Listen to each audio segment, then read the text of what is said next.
Muy buenas tardes. Un saludo especial en nombre de la doctora Gloria Estela López Jaramillo, presidente del Consejo Superior de la Judicatura, de los demás magistrados que integran la corporación. De igual forma, un saludo muy especial en nombre de la doctora Marilucero Novoa Moreno, directora de la Escuela Judicial Rodrigo Lara Bonilla. Sean todos bienvenidos a esta conferencia virtual denominada Empresas de Internet y Derechos Humanos, Desinformación, Discurso del Odio y Libertad de Expresión, como primera parte, que está en el cuarto ciclo de capacitación en tecnologías de la información y las comunicaciones. Internet es un importante instrumento democratizador y un espacio esencial para el ejercicio de la libertad de expresión y el derecho de buscar, recibir y difundir ideas en informaciones de toda índole, sin consideración de fronteras, garantizado en los documentos internacionales de los derechos humanos. Por un lado, especialmente en América Latina, Internet ha sido responsable por un incremento real en la capacidad de las personas para expresarse y discutir sobre temas públicos relevantes y reclamar sus derechos. Por otro lado, las plataformas en línea han convertido en una zona altamente exitosa y rentable para la desinformación, la interferencia electoral, los discursos de odio, la incitación a la violencia y la discriminación. En este sentido, la manera como las empresas de Internet actúan y desarrollan sus políticas es fundamental para afrontar los retos que el espacio online plantea. La conferencia del día de hoy tiene como propósito analizar el contexto en que las empresas de Internet actúan y los desafíos relacionados a cada una de sus actividades. El día de hoy tenemos el honor de contar con la doctora Ana Luisa Walter de Santana, doctora en Derechos Humanos de la Pontificia Universidad Católica de Paraná, Brasil, con estancia doctoral en la Universidad de los Andes, magíster en Derecho del Estado de la Pontificia Universidad Católica de Sao Paulo, consultora especialista en Derecho Internacional de los Derechos Humanos.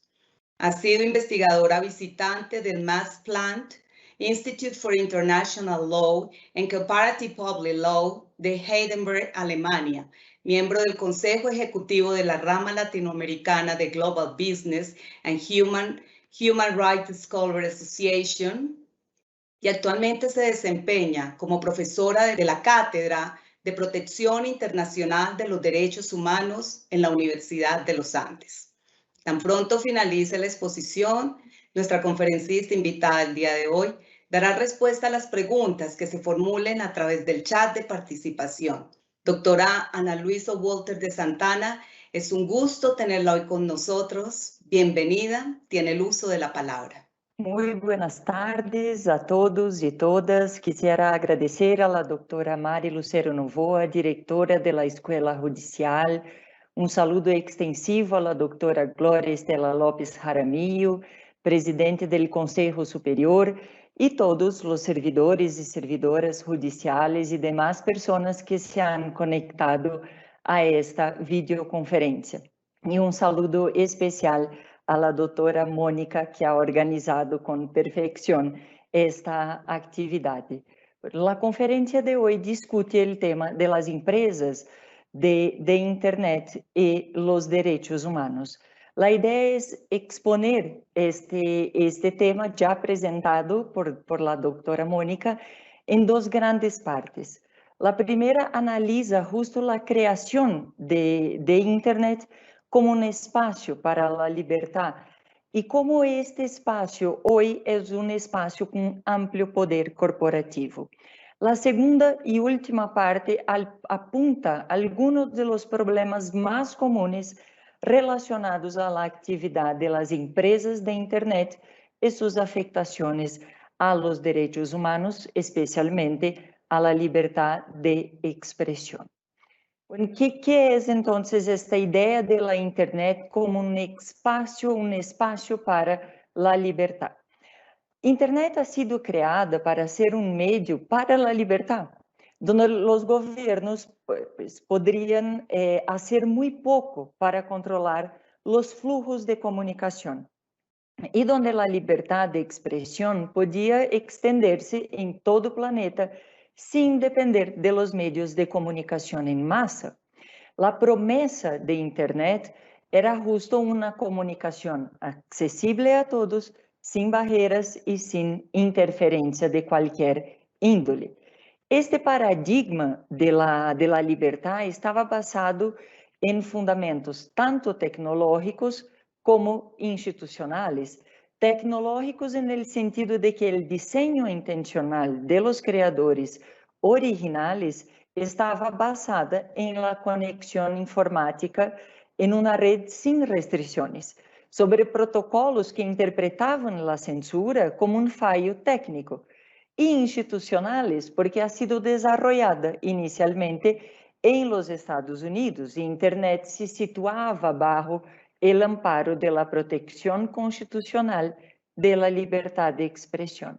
Tanto que para Lawrence Lessig, de los doctrinadores que trabaja el tema de Internet, en la parte superior de esta lista de protectores de la libertad de expresión en el inicio del ciberespacio está justo la arquitectura de la Internet. Teníamos un anonimato ahí relativo, una distribución descentralizada, múltiples puntos de acceso, ningún vínculo necesario con la geografía, ningún sistema para identificar herramientas de contenido decifrado.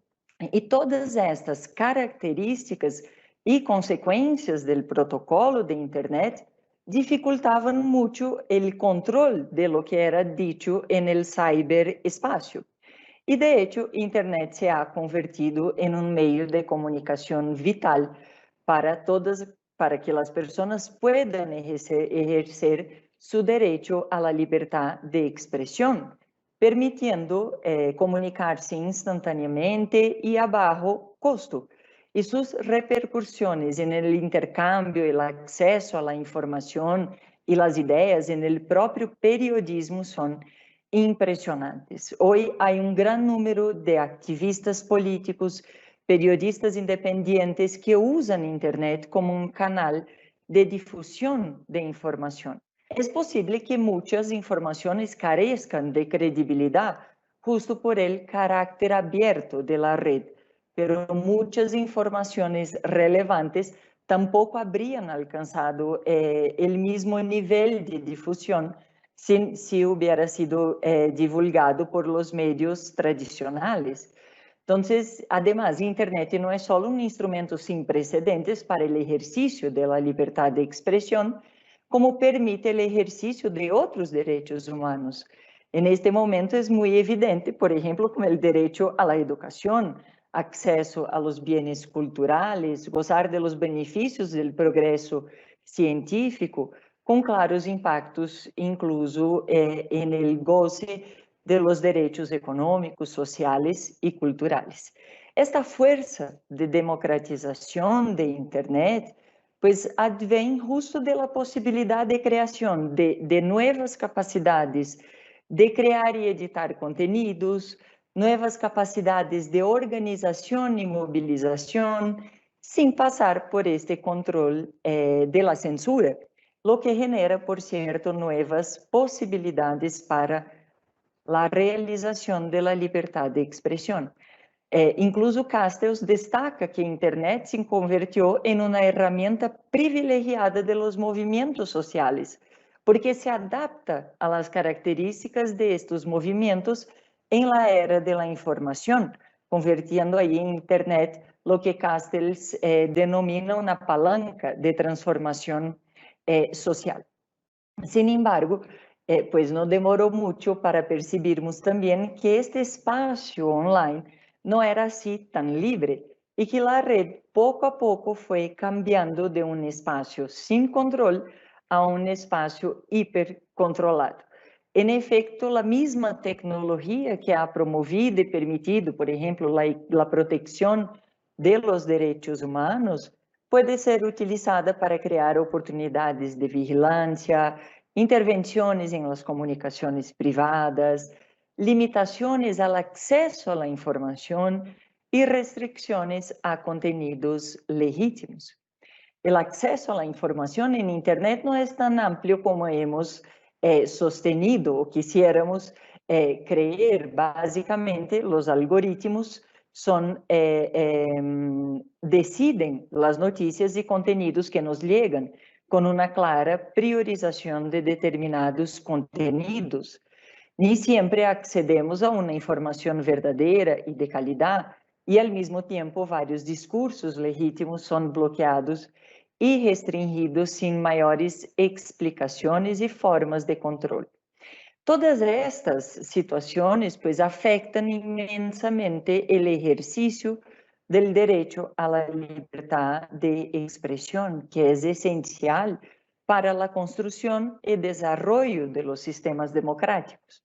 Sin embargo, si antes de Internet proteger y promover la libertad de expresión y el acceso a la información era una tarea central de los estados, con Internet, un nuevo y fundamental actor se ha tornado ahí pieza clave en el respeto a la libertad de expresión, que son justo las empresas privadas.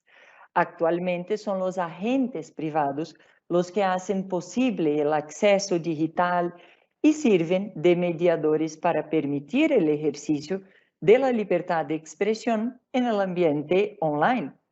Para las Naciones Unidas, pues Internet se ha convertido en el principal foro mundial público, pero su visibilidad depende de cómo los actores privados establecen sus reglas y políticas. O como afirma la CIDH, Internet hoy es un ámbito público basado en una serie de plataformas privadas.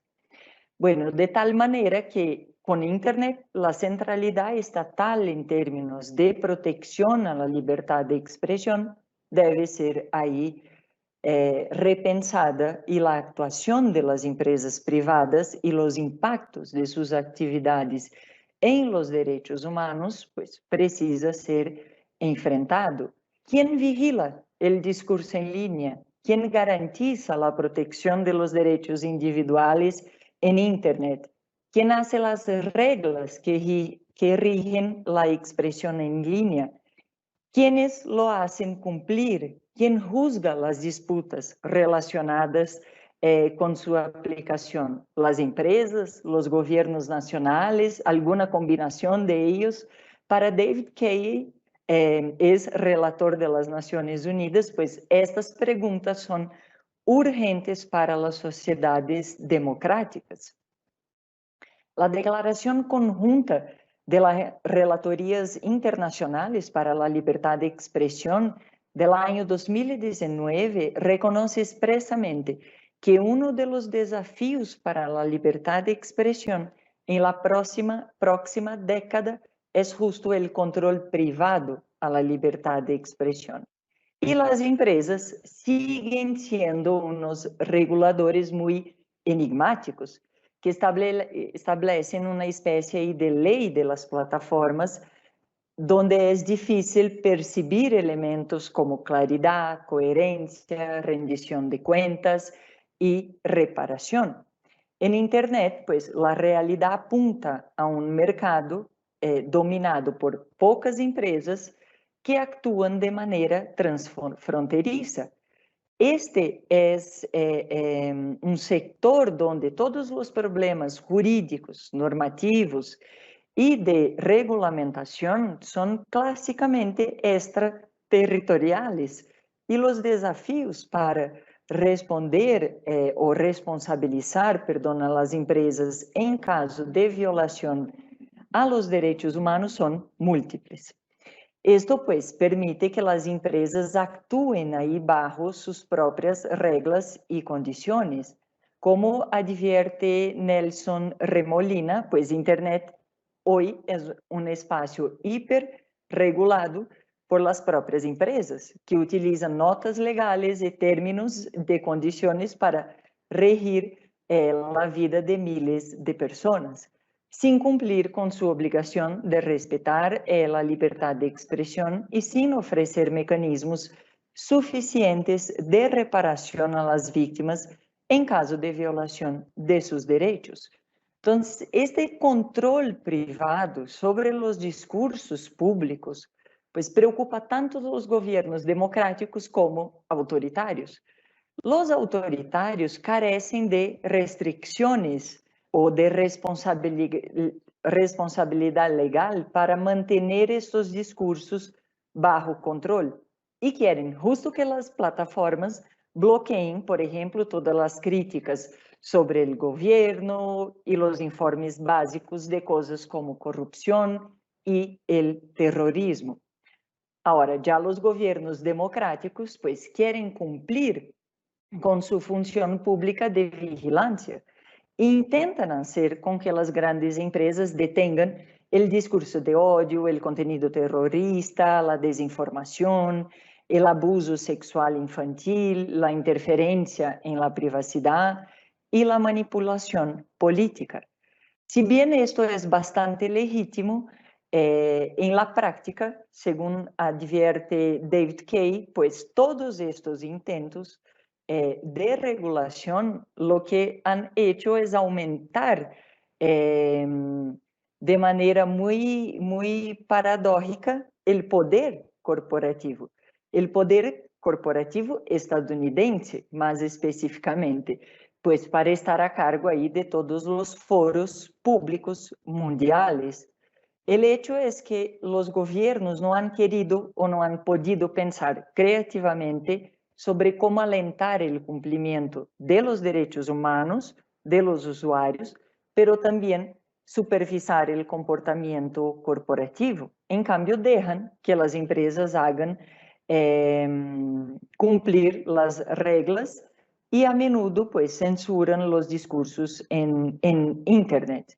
Entonces, partiendo de la premisa de este potencial democratizador de Internet, es necesario considerar que son necesarias estrategias que permitan el ejercicio de la libertad de expresión en todas sus dimensiones, dentro de sus límites, y que esta debe ser una preocupación central tanto de los estados como de las empresas privadas antes de cualquier actitud o regulación que afecte esta estructura de la Internet. Entonces, mantener un espacio abierto, plural y expansivo de la libertad de expresión, pues debe estar presente ahí para evaluarse la proporcionalidad de cualquier restricción en Internet. Y este es un punto fundamental para los temas que vamos a trabajar en nuestra segunda conferencia, que son justo los intentos para afrontar los temas como la desinformación y el discurso de odio. Entonces, esto porque todas estas medidas que analizadas desde la perspectiva de la persona afectada, por ejemplo, pueden ser leves, pero para el conjunto de los usuarios o para la manutención de esta arquitectura de la red pueden ser ahí devastadoras.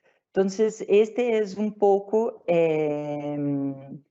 la idea de esta primera parte de la conferencia, dejando muy evidente que la Internet ha sido desarrollada como este espacio de la libertad, pero existe este poder ahí corporativo muy potente. Y mismo ahí en una realidad que es tan compleja, de distintas formas, bajo más o menos presión de los estados, pues comprender cómo estas empresas y sus actividades afectan la libertad de expresión es fundamental para la protección y promoción de los derechos humanos en todo el mundo y especialmente en nuestra región. Y así me encamino a este segundo gran momento de la conferencia, que es pues discutir más al fondo cuándo exactamente las actividades de las empresas de Internet pues afectan los derechos humanos. Aquí yo me centraré en los temas que afectan directamente la libertad de expresión. Pero antes quiero mencionar de manera muy breve el tema del uso indebido de datos. ¿Por qué esto es importante?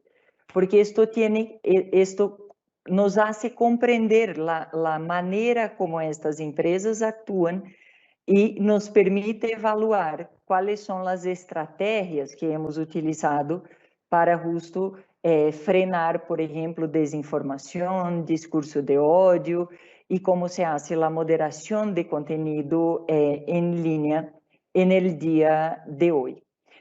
Pues el uso indebido de dados, por cierto, impacta la libertad de expresión de manera indirecta. Esto porque personas ahí que creen que sus comunicaciones y comportamientos en línea están siendo monitoreados o expuestos de una manera que viola ahí sus derechos a privacidad, tienen menos probabilidades de expresarse libremente mientras utilizan los servicios de las empresas de Internet. En línea, en razón de muchas regulamentaciones estatales, incluso el almacenamiento de datos es obligatorio, por ejemplo, para los proveedores de servicios de Internet. Esto permite que ellos tengan un sinnúmero de información de cada uno de nosotros. Además, existen todos los datos que nosotros entregamos de manera voluntaria a muchas empresas, que van ahí desde la ubicación de las personas, con quien tenemos interacción, qué tipo de contenido nos agrada, qué locales frecuentamos, pues hasta todas las informaciones de correos electrónicos y mensajes. Entonces es posible componer un perfil completo de las personas, pues debido a todos estos rastros digitales de todo lo que ocurre en línea. Este uso indebido de los datos personales implícitamente advierte a los usuarios que deben actuar ahí con cautela y en lo posible evitar la expresión de opiniones polémicas, el intercambio de información ahí confidencial. Empresas, por ejemplo, de Internet como Google, Facebook, YouTube, tienen un modelo que es justo basado en atraer un gran número de personas a costo, entre comillas, cero, y construir sobre ellos un conjunto de datos que son muy, muy valiosos, que les permitan ahí ofrecer servicios altamente específicos y oportunidades publicitarias personalizadas para todos sus anunciantes. Entonces, los usuarios, pues lo que hacen es pagar con sus datos y su atención los servicios que son ofrecidos por estas empresas. Este modelo de negocios permite justamente muchos de los problemas que intentamos afrontar en este momento, solo que estamos haciendo, permitiendo aún más poder a las empresas. Distintas empresas de Internet estão involucradas aí em escândalos sobre o uso indevido de dados de seus usuários. Pues, o caso mais importante é o caso de 2018 com Facebook e Cambridge Analytica, que foram acusadas aí de utilizar indevidamente os dados de sus usuarios para influir en las elecciones presidenciales americanas en 2016 y en el resultado del Brexit. Pues este tampoco fue el único escándalo, ¿sí? Denuncias seguidas han sido ahí hechas por el uso indebido de datos, por ejemplo, por Facebook. Entonces, aunque el tema merezca, pues, por cierto, todo un análisis ahí en separado, este tema es fundamental para analizar el tipo de modelo de negocios de las empresas de Internet y justo las medidas más eficaces para afrontar los desafíos que tenemos. Ahora, ¿cuáles son estas violaciones ahí más directas a la libertad de expresión que pueden ocurrir en este ambiente online. Esto está conectado a toda la regulación del contenido en la red, con especial atención ahí al acceso y moderación de todo lo que se ha generado en Internet, tanto por los motores de búsqueda como por las propias redes sociales. Entonces, yo quisiera empezar por el tema de los algoritmos, especialmente los algoritmos de búsqueda.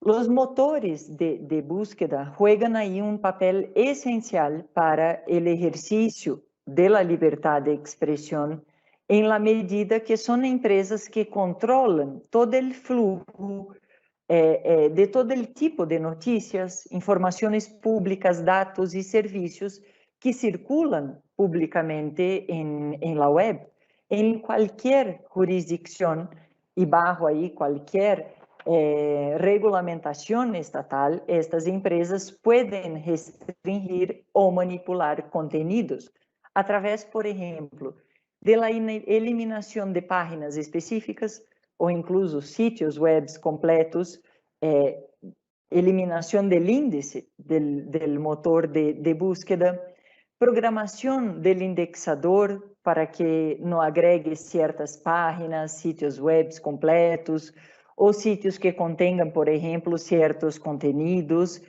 y a través de la programación del algoritmo, del motor de búsqueda, para no entregar resultados para ciertas consultas.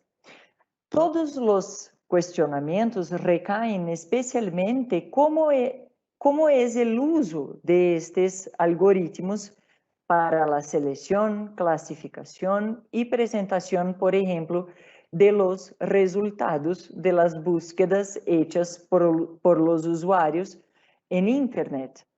Todos los motores de búsqueda usan algoritmos para decidir cuáles resultados y en cuál orden serán presentados ahí a sus usuarios.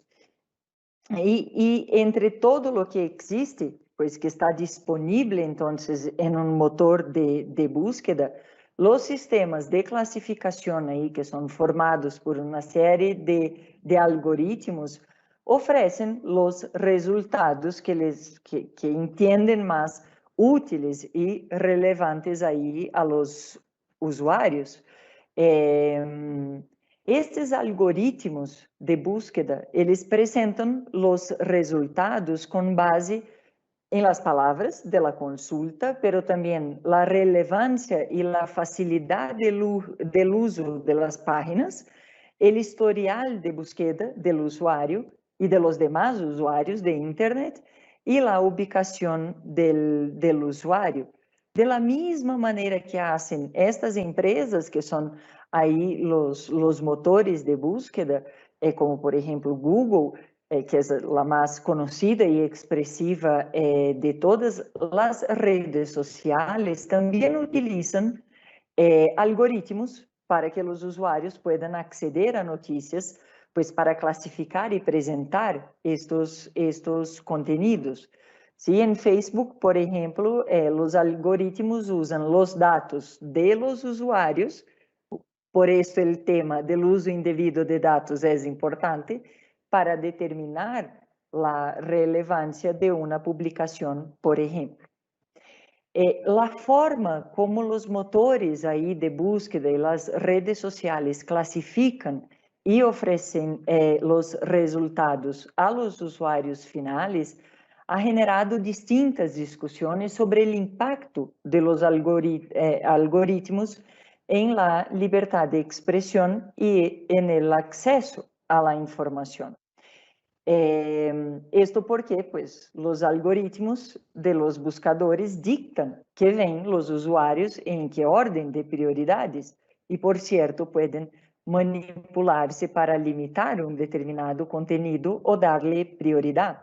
Entonces, es importante conocer si los criterios, por ejemplo, utilizados por las empresas para adoptar decisiones por y para los usuarios son transparentes, son legítimos y son basados en el interés general. En otras palabras, pues que sean neutros, no tendenciosos ni discriminatorios y que no afecten el derecho de las personas a una Internet libre y abierta, a la diversidad, el pluralismo de información, ideas y opiniones disponibles en Internet. El tema es mucho desafiador porque al final, pues, se trata de la forma como las empresas toman decisiones sobre sus propios negocios.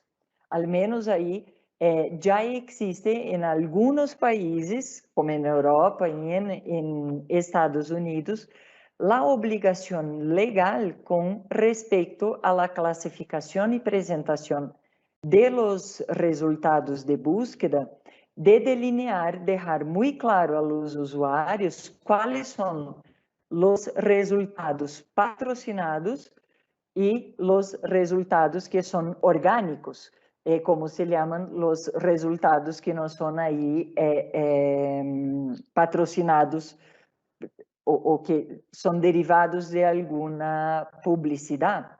Pues lo que es cierto es que la selección y clasificación de los resultados ahí por estas empresas de Internet dominantes es de gran importancia, tanto para los usuarios finales como para todas las personas que hacen contenidos e información.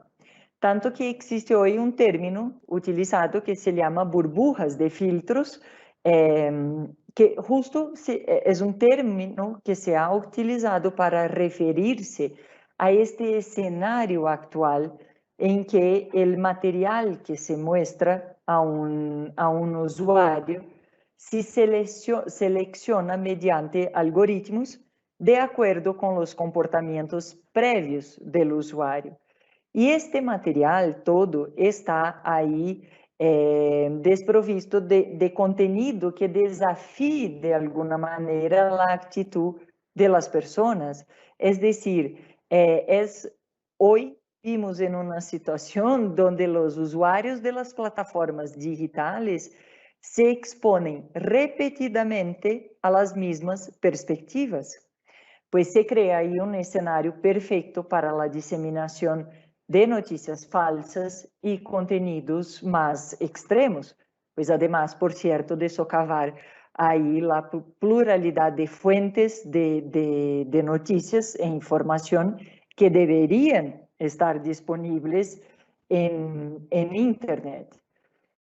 Se podría argumentar, y algunos argumentan, que en los medios que no son online, los medios tradicionales, los usuarios también, por ejemplo, eligen fuentes de periodismo solo ahí con ideas afines.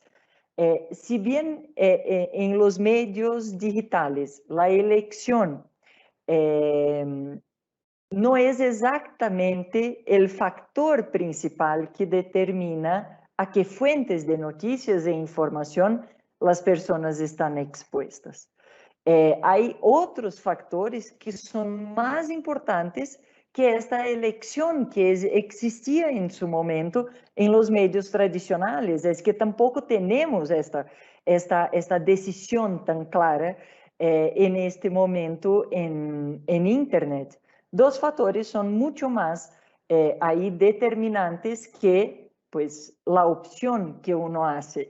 ¿Sí? Primero son justo los algoritmos utilizados por la prensa y el comportamiento de compartir y la forma de interactuar de todos los demás usuarios de las redes sociales.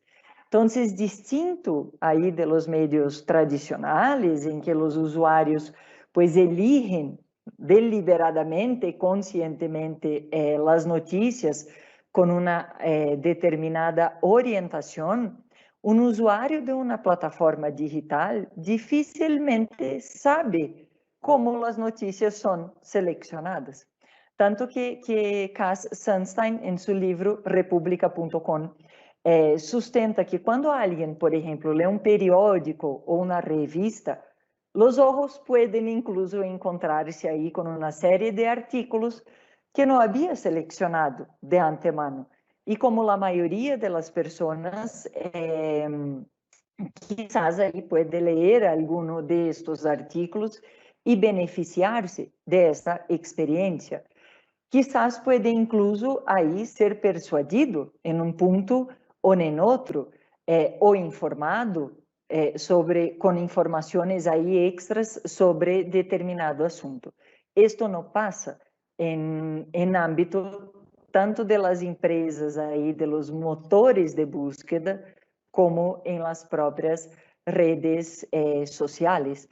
Lo que pasa en Internet es distinto, pues más allá de la polarización generada por solo compartir con personas e ideas afines, hay ahí inúmeras opciones de información y el poder de personalización es tan grande que hará con que los distintos grupos de interés se centren en temas muy diferentes. Esto incluso dificulta la comprensión mutua y la capacidad de resolver los problemas que la sociedad enfrenta de manera conjunta. Entonces, por la naturaleza opaca de los algoritmos, es incluso muy difícil identificar de qué manera exactamente estos algoritmos pueden haber contribuido a la creación de estas burbujas ahí de filtros y cuáles son sus verdaderos impactos. Es difícil y tal vez incluso muy temprano para evaluar cuáles son los impactos reales de estos sesgos ahí aparentemente optativos de estandarización y customización en la circulación de información en Internet. Aunque sean ahí los retos y paradojas que las sociedades modernas necesitan enfrentar cuando las tecnologías digitales aumentan y nuestra forma de buscar información ha cambiado de manera tan significativa. El usuario final, por lo menos, debería tener más control sobre la selección de los resultados.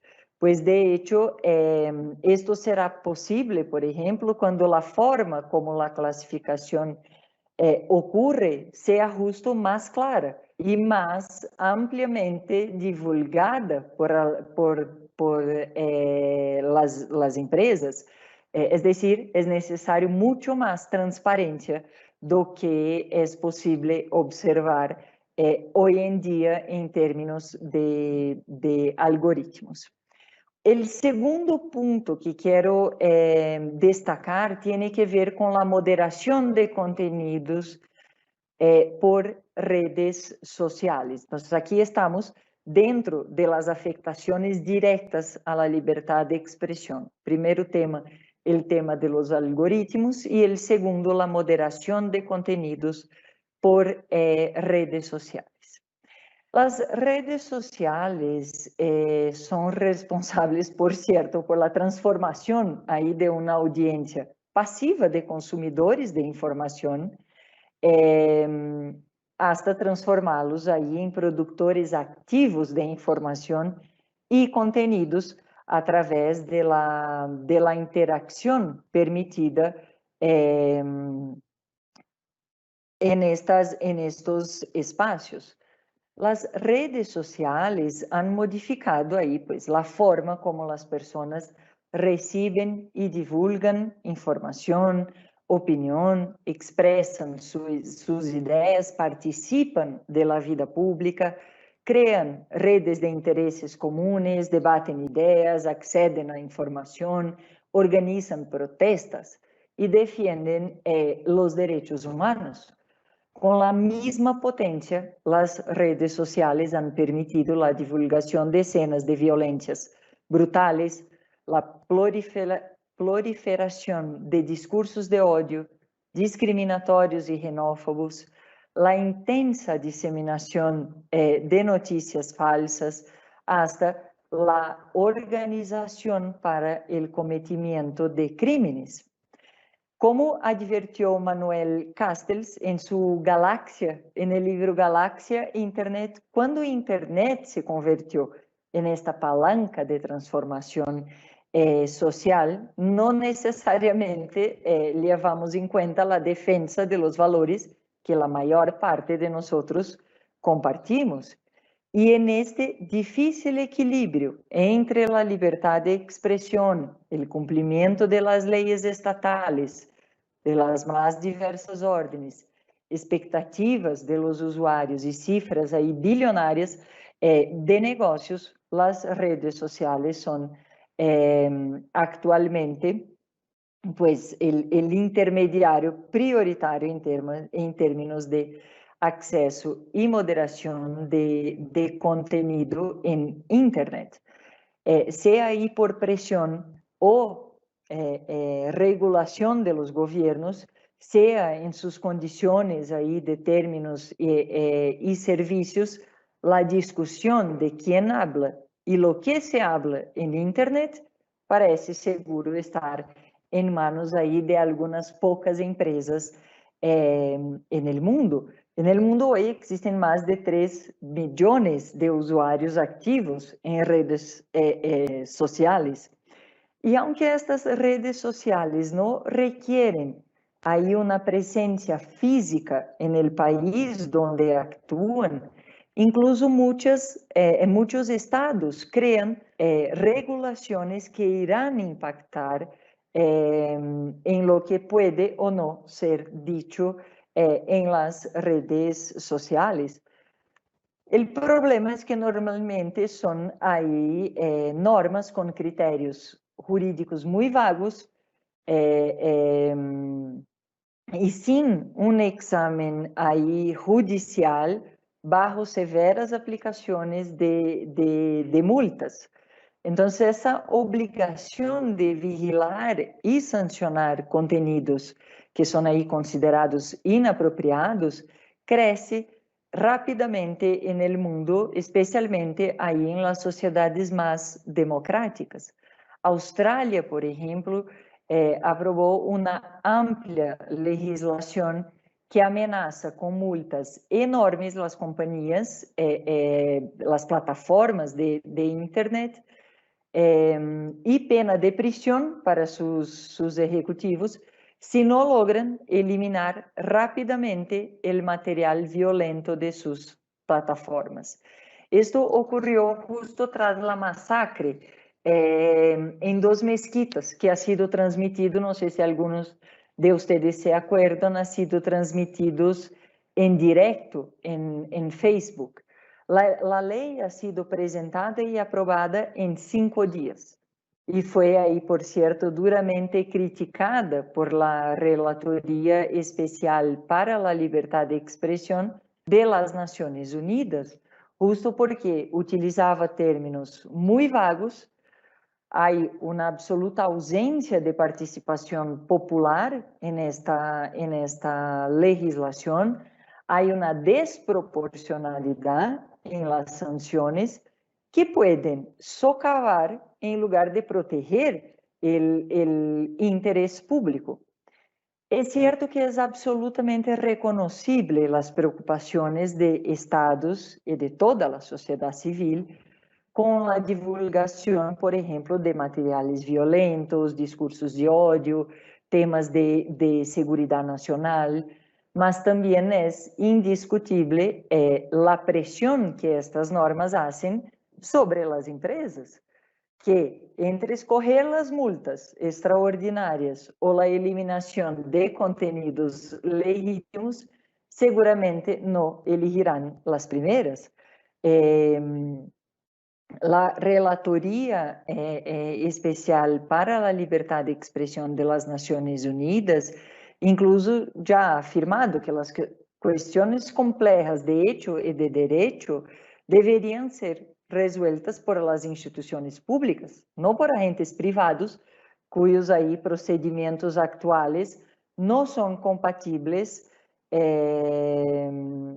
pues, con las normas de derechos humanos.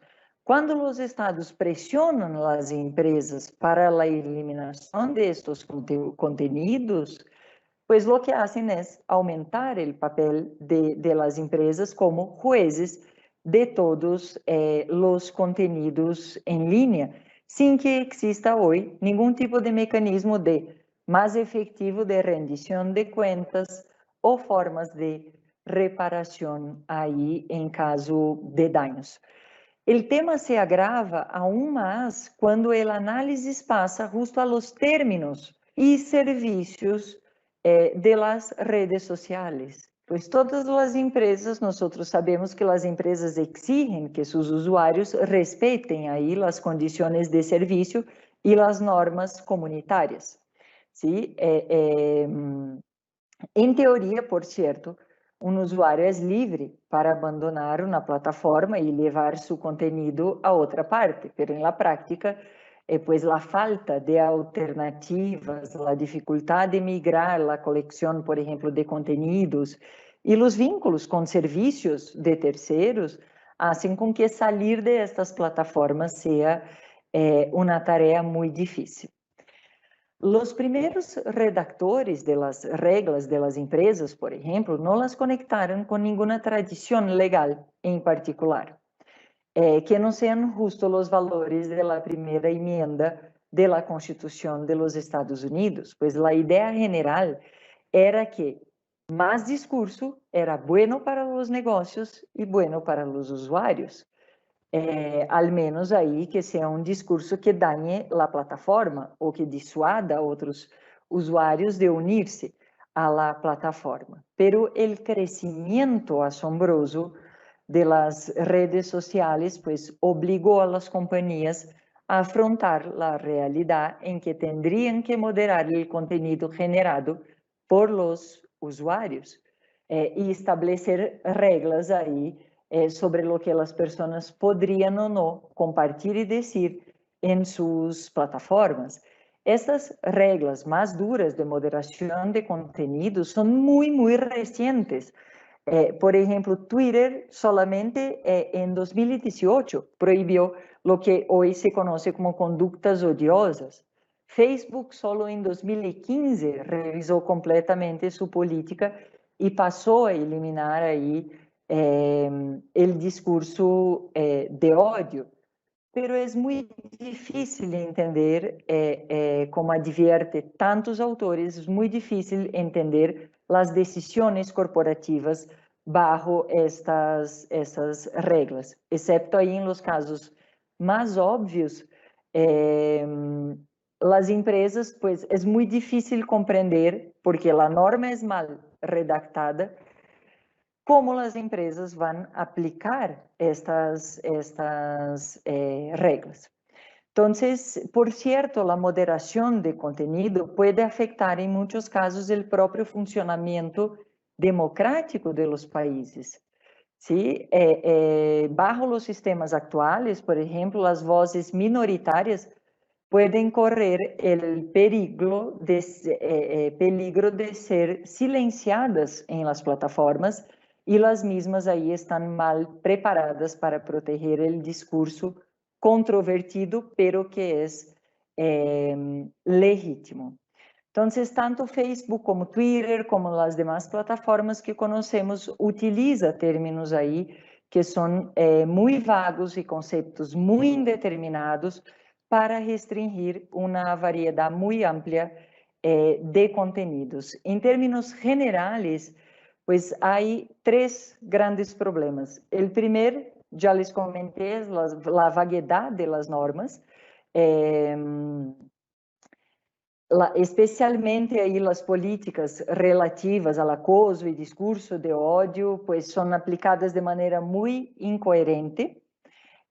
Hay una dificultad de analizar el contexto, porque la mayor parte de la actividad de moderación de contenido es automatizada y no solo ahí por decisiones humanas. Entonces, por cierto, la automatización, ela funciona muy bien, por ejemplo, para fotos, pero es muy difícil funcionar cuando hay escrita de manera general, pues, y es imposible para una moderación automática lograr percibir ahí el tema, por ejemplo, de la sátira y de todos estos temas.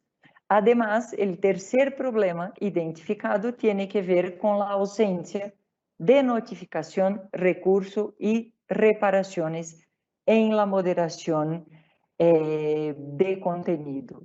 Las empresas en general carecen ahí de compromisos,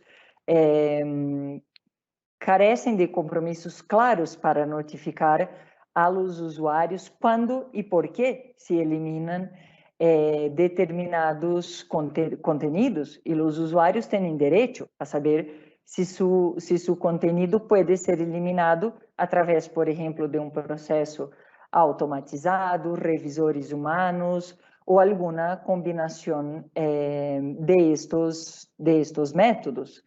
El hecho es que hay poca o ninguna información publicada en la que se expliquen los procedimientos empleados para la selección, por ejemplo, de detectores especializados, la interpretación que hacen de las normas jurídicas o comunitarias y su influencia en las decisiones de las empresas. Entonces, todos esses pontos que discutimos hoje são fundamentais para avançar em nossa seguinte sessão e discutir as medidas justo para afrontar os temas de desinformação e discurso de ódio. Então, para concluir, três conclusões aí breves de lo que hemos comentado en esta tarde de hoy para seguir en la siguiente sección discutiendo estos temas. Primero, pues Internet ha sido creada para ser ese espacio libre, pero hoy es un espacio hiperregulado y vigilado especialmente por el poder corporativo. El espacio ahí digital, aunque sea un importante foro para el debate público, depende de la manera como las empresas desarrollan sus políticas y se comprometen con los derechos humanos. Todas las actividades de las empresas de Internet pueden afectar los derechos humanos. Los algoritmos crean ahí un espacio donde los usuarios de las plataformas digitales se exponen repetidamente a las mismas perspectivas. Esto crea un escenario ahí perfecto para la diseminación de noticias falsas y contenidos más extremos, además de socavar la pluralidad de fuentes de noticias e informaciones que debería estar disponible en Internet. Y por fin, la tercera conclusión, las leyes de las plataformas ahí por lo general son poco claras y objetivas, difícilmente logran hacer un análisis del contexto del contenido, que es fundamental para limitar o no el ejercicio de la libertad de expresión, y carecen ahí de mecanismos eficaces de notificación, recurso y reparación. Yo dejo ahora la palabra a la doctora Mónica y les agradezco muchísimo su presencia y nos acompañar en esta sesión. Doctora Mónica, por favor. Muchísimas gracias, doctora. Y vamos al fragmento de preguntas. La primera de ellas, ¿cuáles son los principales avances en materia de empresas y derechos humanos en el ámbito internacional y cómo impactan las empresas de Internet? Bueno,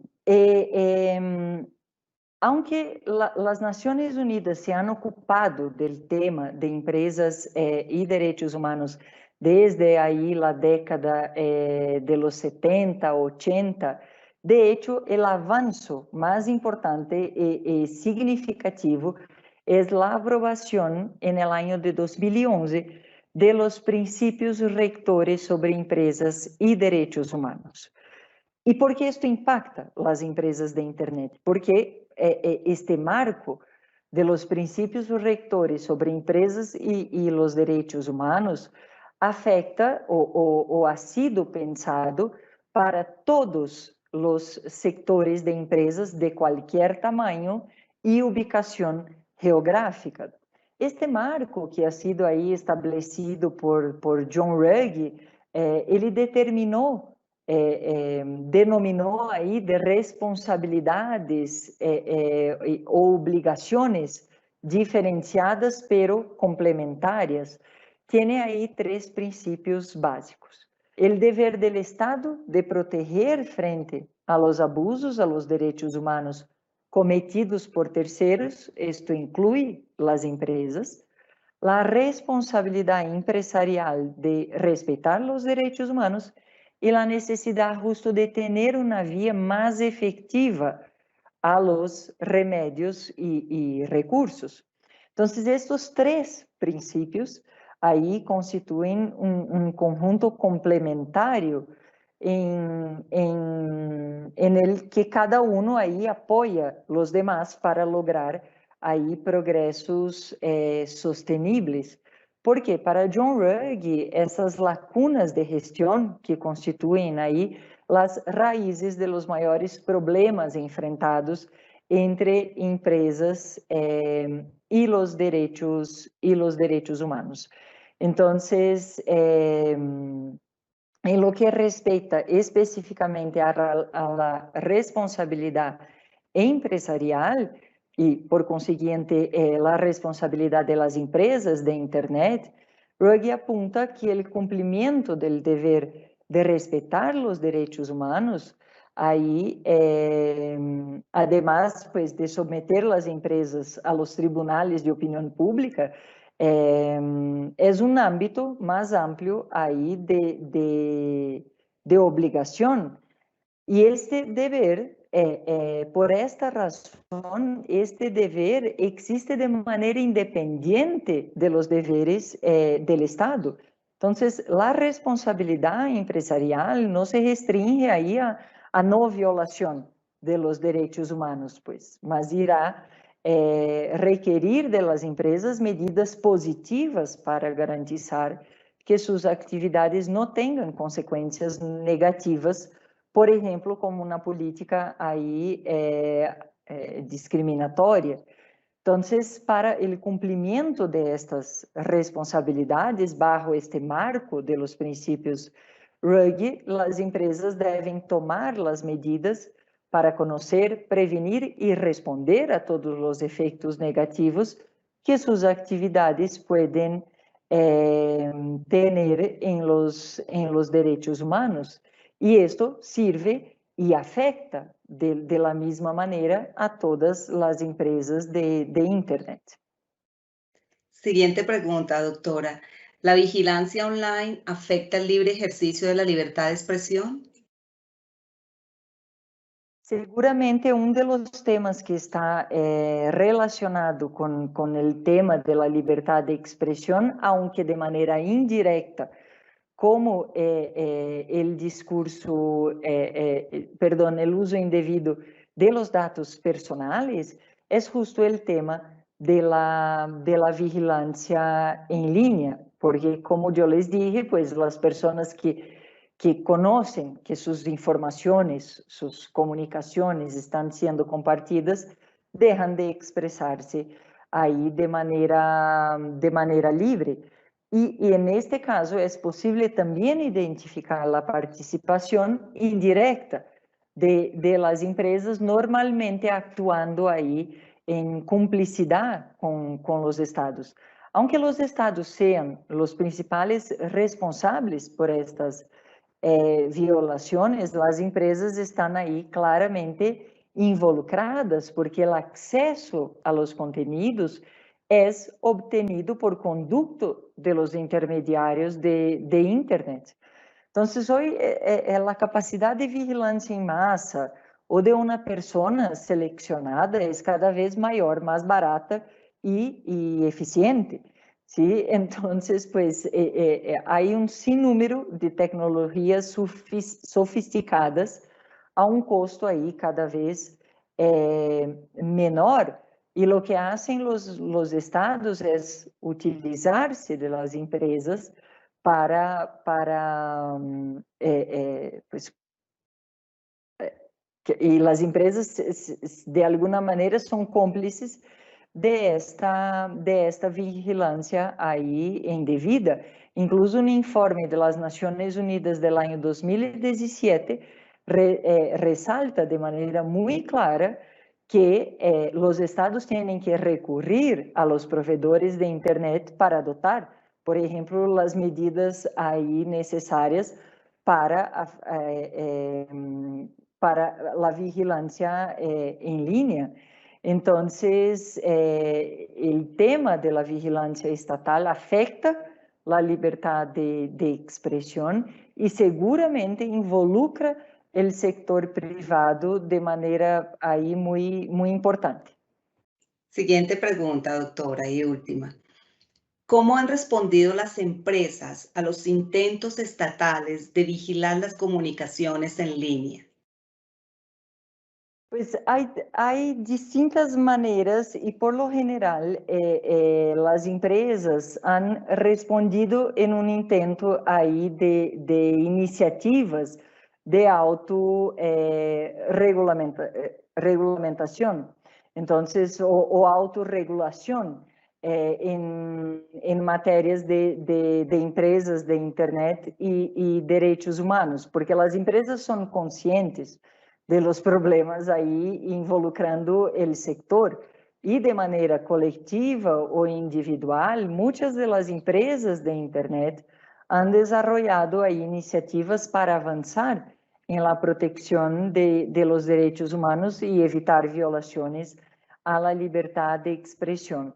Entre las distintas ahí iniciativas, por ejemplo, colectivas que existen, destaca-se a Global Networking Initiative, que é formada justo por empresas como Facebook, Google, LinkedIn, Microsoft, Yahoo, em conjunto incluso com universidades, inversionistas, sociedade civil, que tem aí o objetivo de promover a liberdade de expressão. Esta é uma iniciativa, por exemplo, global, que se rige por un conjunto ahí de 6 principios que procuran proteger la libertad de expresión y la privacidad en la industria ahí de tecnología, de información y comunicación.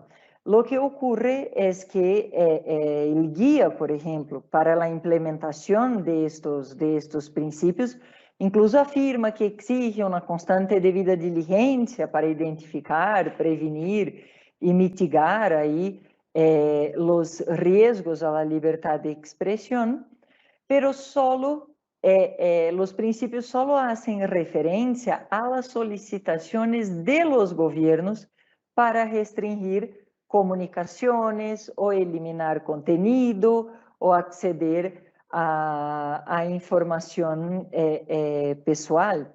Entonces, no hay en ningún momento por ejemplo, de estos 6 principios de esta iniciativa y de la guía de los principios, alguna mención a cuando son las propias empresas que violan la libertad de expresión. É certo que, por exemplo, estas iniciativas de autorregulação são uma das estratégias que podem ser importantes para o enfrentamento aí de violações à liberdade de expressão em linha, pero seguramente não podem ser a única iniciativa e não vão afrontar aí todos os problemas do setor. Uma outra iniciativa de autorregulação bem interessante, e aqui eu finalizo porque eu quisiera comentar mais sobre este tema em la seguinte sessão, é justo o Oversight Board de Facebook, que tem este objetivo de reavaliar as decisões de Facebook em termos de moderação de contenido, pero yo creo que pues este es un tema que podríamos discutir mejor en nuestra siguiente sesión. Un agradecimiento muy especial a la doctora Ana Luisa Walter de Santana por su clara y pertinente explicación sobre la manera en que las empresas de Internet actúan y desarrollan sus políticas, lo cual es fundamental, como lo expresó la doctora, para afrontar los retos que el espacio online nos está planteando. Es importante también el análisis realizado del contexto en que las empresas de Internet actúan y los principales desafíos relacionados con sus actividades. Y los invitamos a que de hoy en 8 días continuemos con esta segunda parte de esta conferencia tan importante desde la Ciudad de México. Muchísimas gracias de nuevo, doctora Ana, por su colaboración. Igualmente a los servidores y servidoras judiciales y a todas las personas que actúan en el sector justicia que se conectaron a esta conferencia virtual. Muchísimas gracias y una feliz tarde para todos.